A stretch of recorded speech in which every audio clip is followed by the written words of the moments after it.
first look at the pile of nothing that is in our yard. This used to be a blacksmith's cabin back in the day. And what's neat about it is the chinking, the part that goes in between the wood, they use Georgia red clay to fill it in.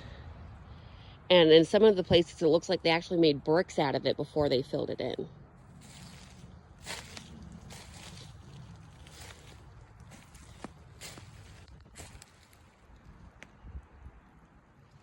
And bam, toilet.